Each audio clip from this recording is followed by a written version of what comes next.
Do you guys remember that bike that came out a couple weeks ago? The $2.5 million bike? The one everyone wrote off as just being a horrible deal. Like, it's not a bad bike, but 2.5 mil, Rockstar, you're crazy. Especially when other bikes in the game that weren't even that much worse than it cost like 16,000. If you were like me, you had the same thought. You didn't buy the bike because you weren't spending 2.5 mil. You were gonna maybe wait for a discount or something like that, but you were not gonna buy a bike for 2.5 mil when it does nothing special. Or so we thought. Because this bike, the Shinobi, the $2.5 million bike, is actually pretty damn special. Check out what you can do with this bike.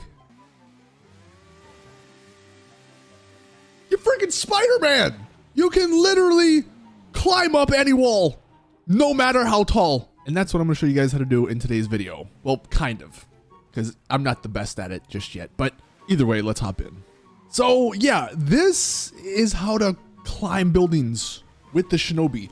I actually do think this isn't anything new. I believe this was, or this can be done actually with like a Faggio. So I guess it's been in the game for a while, but I think it only does happen on certain bikes. And I do believe the Shinobi here is one of the better ones to do this on, simply because it is relatively fast and everything. So I still don't know if this is worth $2.5 million. That's going to be something that you determine for yourself. But if you do like stunting, if you do like just doing fun things and things that other people don't do in GT Online, then yeah, this is actually pretty solid. This is pretty neat.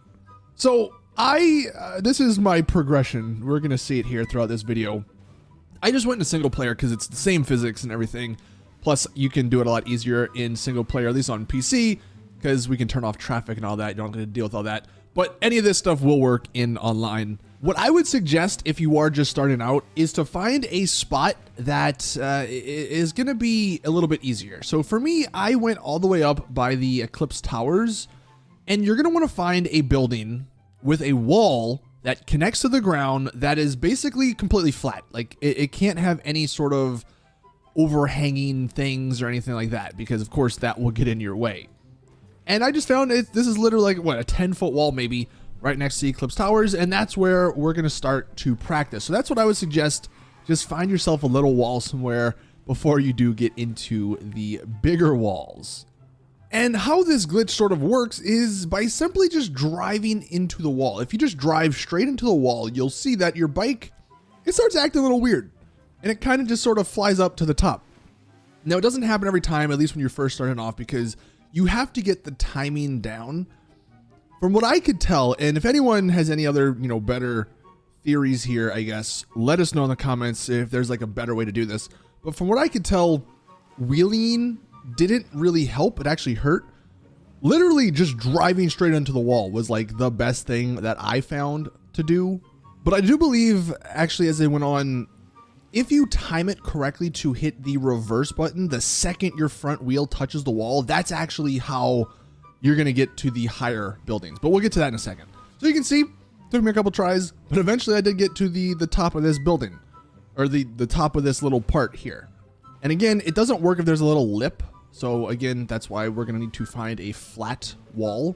To test it on a little bit of a higher wall, we went right down the street. Like, it's the same building, I think, just it's got a higher wall.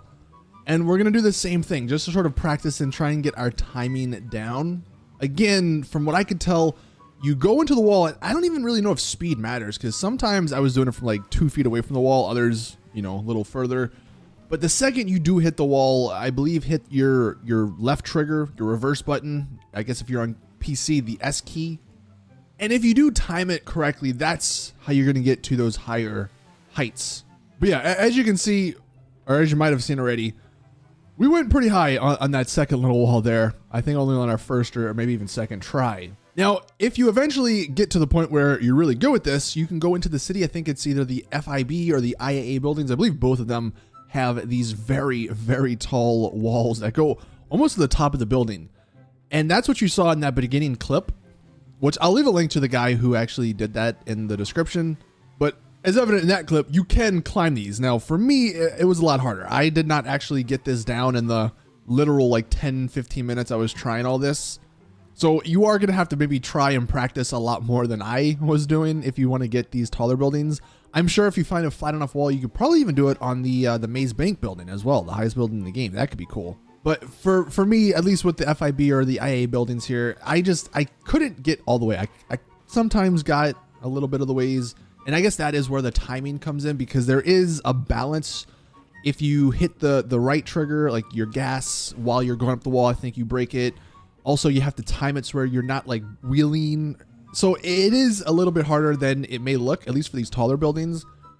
But for just regular people, this sort of little feature here actually makes driving this bike kind of nuts. And that's what I'm going to show here. So I'm just going to literally drive, and like, I'm not going to wheelie, not going to do anything. And you can see we actually get around pretty easily. Like, we're just going over things. Like, it's weird. Even little small buildings, we just go straight over in like a second. It's so strange how this is happening. Normally with bikes, you would wheelie over things. But actually with the Shinobi here, you don't want to do that. You just want to drive straight into it. So if there's any sort of like debris in your way, as long as it's flat, you should go right over it. And that's what makes this bike kind of crazy. Again, it's not like the greatest still. I mean, 2.5 mil, that's a lot of money for what you're getting here. But I don't know, maybe you could argue this is kind of cool and kind of worth it. Especially if you do want to practice it more and try and get to the higher buildings.